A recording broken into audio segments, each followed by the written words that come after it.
Muchísimas gracias. Trataremos el tema de la igualdad. ¿Qué podríamos hablar sobre ese tema? ¿Qué nos podría dar a conocer en cuanto a lo que se refiere a la igualdad del tema de la igualdad de derechos? Sí, es un tema por el que soy algo conocido en relación a ese tema, justamente porque mi discurso es distinto del que normalmente se da sobre este principio. Yo soy un crítico de la igualdad. Desde la Revolución Francesa, la igualdad, bueno, primero que decir, antes que, por evitar cualquier malentendido, que los derechos humanos es una construcción de Occidente, tiene su lado bueno, tiene su lado también oscuro, se lo ha usado también para fines malos y para fines muy malos, y naturalmente para fines buenos. La igualdad es una construcción básicamente cristiana, es una construcción también teológica, o sea, del saber teológico, del saber en relación a Dios, el saber filosófico cristiano, y luego también es una construcción dogmática, ¿no? Porque los fundamentos de la igualdad históricos, el análisis historiográfico que se hace de este principio, nos da como resultado en que deriva justamente de los dogmas cristianos, ¿no? Es decir, para empezar, que lo que decía Cristo, que era Apa, Padre, y que era terriblemente revolucionario, ¿no? Para los religiosos de ese momento, llamarle Padre a Dios, al Altísimo, era una cuestión terrible, ¿no? Entre otras cosas, por eso se lo fue encaminando hacia la condena. Por eso fue fraguándose tantos enemigos que terminó luego en condena por blasfema, por un lado, y contra el César también del lado de los romanos. Pero esto del Abba Padre, que viene a ser un diminutivo de papá, es decir, papi, con una confianza grande, es decir, una relación del ser humano con Dios ya como padre, de un hijo a un padre, entonces eso nos ponía luego nos puso en una circunstancia de igualdad, evidentemente, ¿no? Y luego por un lado eso, y por el otro lado, el hecho de que dogmáticamente el ser humano es creado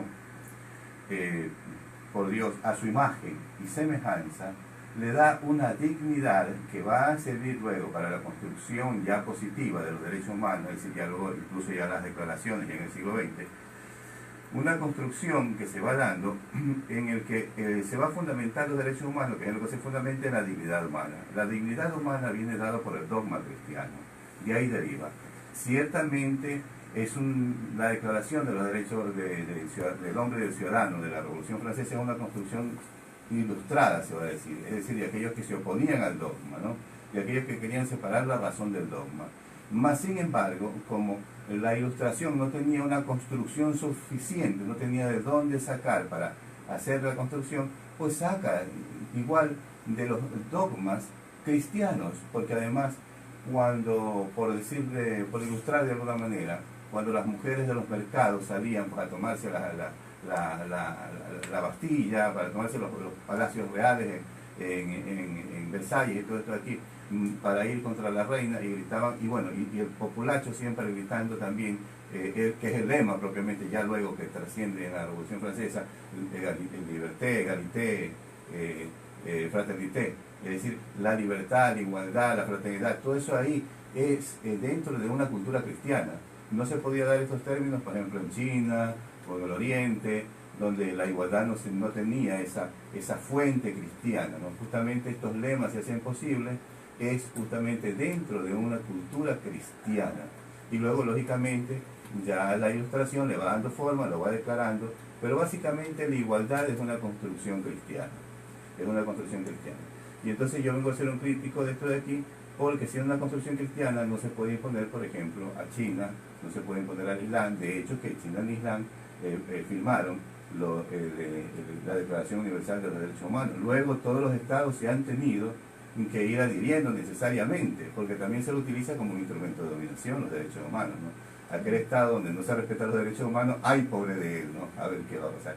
Bueno, y se lo ha utilizado también mucho para el mal. Los derechos humanos a veces sirven son más útiles para la guerra que los cañones, que las bombas, ¿no? Los derechos humanos es un arma poderosísima para la guerra.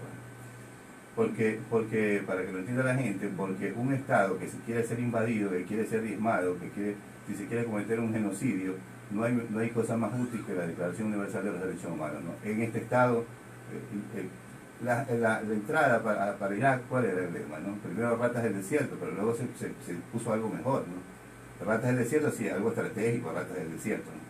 Pero luego se puso algo mejor, libertad para Irak, libertad, los derechos humanos, los derechos de libertad, ¿no? Vamos a darle libertad a Irak, ¿no? Libia, por supuesto, Siria, detrás de todo hecho siempre hay el lema de los derechos humanos. Y luego de eso, pues, cualquier genocidio es posible. Esto es un lado oscuro de los derechos humanos, lógicamente.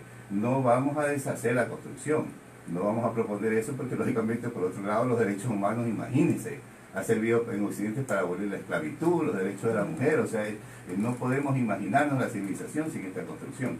Lo que también hay que ver es que tiene también su lado oscuro y puede ser utilizado de forma malvada completamente también, y ha sido, y se lo ha hecho. Sobre el tema la igualdad de géneros. En este caso, pues, hoy día pues se celebra el Día Internacional de la Niña, no de los niños, de la niña, por la educación, igualdad de géneros y oportunidades. Hablemos sobre ese tema. Tenemos todavía unos 3 minutos. Sí, aprovecharemos estos 3 minutos. Bueno, lo primero que diría yo, por la brevedad del tiempo, es que involucrar ya en el discurso, así, celebrando días, a esto de los géneros, niñas y niños, en este conflicto, que es un conflicto que se está dando con mucha fuerza, me parece que es, por decirlo menos, un error. Me parece, no estoy de acuerdo yo. Y vamos a hacer ahora el Día de los Niños, con las niñas contra los niños. O sea, hemos perdido ya todo norte, todo sentido y toda decencia. Detrás de esto están los movimientos, lógicamente, estos movimientos que están pidiendo los abortos, que están pidiendo, bueno, y en algunas legislaciones incluso la legalización de la pedofilia, ¿no? Que es una cuestión asociada a estos grupos extremistas. Pero en todo caso, siempre puede tener también la gente lo va a percibir como algo bueno, y podría tener algunos efectos buenos en algunas situaciones, en algunos ámbitos, pero detrás de esto de aquí siempre hay unos movimientos que son extremistas. Pero en todo caso, para decirlo claro, que la gente que nos escuche, no involucremos a los niños, no hagamos niñas contra niños. Ya suficientes problemas tenemos con estas ideologías de género y estas cosas que nos quieren enfrentar, hombres contra mujeres, mujeres contra hombres y tales y estas cosas. Dejemos que los niños no lo metamos en el discurso. Así es, pero el día de hoy se celebra el Día de la Niña. Unos 600 millones de niñas que hoy son adolescentes se incorporarán al mercado laboral durante la próxima década. Pero la realidad es que la mayor parte de las niñas están en desventajas y sufren discriminación de género, expone la UNICEF. Es un tema que nos envían. El organismo internacional resalta que aunque el mundo está avanzando hacia la variedad de género, la educación, la desigualdad persisten. Las mujeres jóvenes son más propensas a estar en desempleo, según estadísticas de la ONU. Mujeres del 2017, la tasa de desempleo global es del 5.5%, sin embargo, en el rango de 15 a 24 años, la tasa de mujeres llega al 13.4% y los hombres del 12.1%. Al hablar de maternidad, las cifras son aún más alarmantes. Unos 16 millones de muchachas de 15 a 19 años aproximadamente, 1 millón de niñas menores de 15 años dan a luz cada año, la mayoría en países de ingresos bajos y medianos, ¿no? Como lo que tenemos. Sí, naturalmente se puede hablar, es un tema amplísimo, ¿no? Es un tema amplísimo.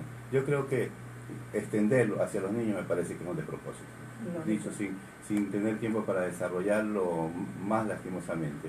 Y que pueden haber desigualdades, es un tema. Usted me dice el momento que ya no dispongamos de tiempo, porque sé que esto en radio como televisión todo tiene un tiempo, pero primeramente yo creo que en este ámbito yo empezaría por la cuestión de las desigualdades naturales, ¿no?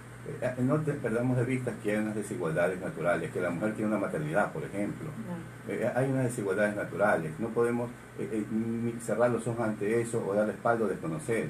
Esto ignorar y pretender un igualitarismo, por eso yo critico el principio de igualdad, pretender una igualdad óntica, como si tuviésemos la misma sustancia, lleva unos efectos tan terribles, porque esto hacia la maternidad el peor enemigo del feminismo, de la nueva ola del feminismo. La maternidad es el enemigo a destruir por el nuevo feminismo. Y esto trae el discurso sobre el aborto, que es una cosa terrible, ¿no? Abominable, desde algunos puntos de vista entre los que yo me cuento. Entonces, lo primero que tendríamos que hacer para empezar a hablar seriamente y rigurosamente sobre cualquier problema de desigualdad que pudiese existir es no pretender un igualitarismo en el sentido ontológico, no cerrar los ojos, no dar la espalda a una realidad evidente en que hay desigualdades de orden natural. Y la maternidad es el mejor ejemplo de esto de aquí. Luego, por ejemplo, esto deriva en el derecho, en el matrimonio matriz de la madre, para el amparo de la madre. Por eso eran las viudas, en que ustedes se lee la viuda desamparada. Claro, tenía las instituciones para protección de la mujer frente a un hombre que daba el patrimonio. El patrimonio hacía la riqueza el hombre, la mujer daba la matriz. Y luego, con los efectos que va a derivar de la procreación, los hijos, que tienen que ahí regularse jurídicamente, todo ese tipo de patria potestad, etcétera, etcétera, sobre los hijos, etcétera, etcétera, sucesiones por causa de bienes, etcétera.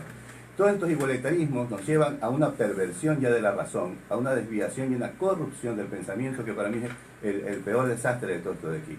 Significa luego, vienen las cuestiones, por ejemplo, los matrimonios igualitarios, que es una total aberración, pero no en el sentido moral, sino aberración del pensamiento, que es lo que yo siempre digo. Cuidemos el pensamiento, no permitamos que nuestro pensamiento se corrompa.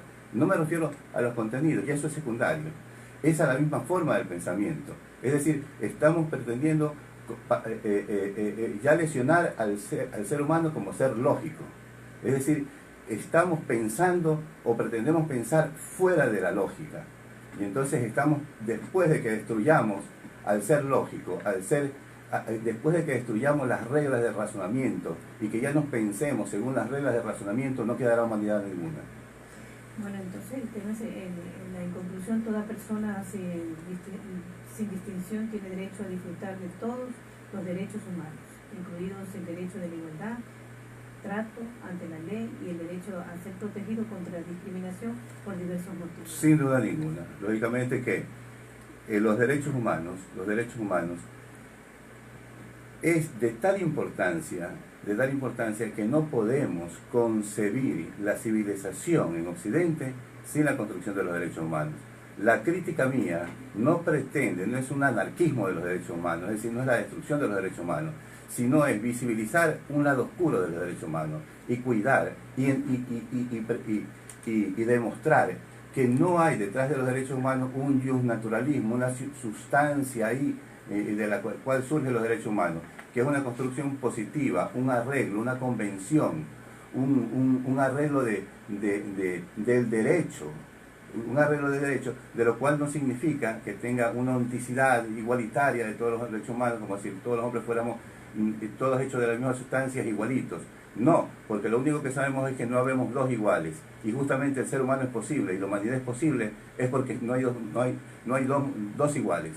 Que si hubiera la igualdad, que si esa igualdad fuera real, simplemente la humanidad no existiría. No es posible. Toda la construcción se hace a partir de las discontinuidades, de las diferencias, para que se entienda. Solo es posible la construcción humana, la de la humanidad, quiero decir, del conjunto de los seres humanos, de las sociedades, de los estados, a partir de la discontinuidad, es decir, a partir de las desigualdades justamente, a partir de las diferencias, a partir de que no existe la igualdad. Ay de nosotros si fuésemos iguales, simplemente no merecería la pena vivir. Hemos hablado con el jurista Lenín Garcés sobre el tema del derecho a la igualdad. Su mensaje, por favor, para poder concluir el tema. Bueno, como mensaje final, pues que los derechos humanos no sean un dogma, dejemos los dogmas para la teología dogmática. Los derechos humanos no pueden terminar siendo un dogma, porque además si lo imponemos al Islam cometemos terribles masacres, ¿no? Allá, por ejemplo, un derecho humano como la libertad de culto es imposible. Son estados teocráticos, por Dios, un derecho que aquí es el estado laico, es imposible, son estados teocráticos, el Corán puede ser allá las normas jurídicas para nosotros, puede ser un equivalente de nuestras constituciones. No pretendamos libertad de culto imponer como derecho humano, porque simplemente estamos destrozando, destruyendo, masacrando a pueblos enteros que merecen ser respetados. Es decir, no entendamos los derechos humanos como un dogma, no entendamos de los derechos humanos como un dogma. Muchísimas gracias, el abogado Lenín Garcés, por el tema que nos ha aclarado el día de hoy.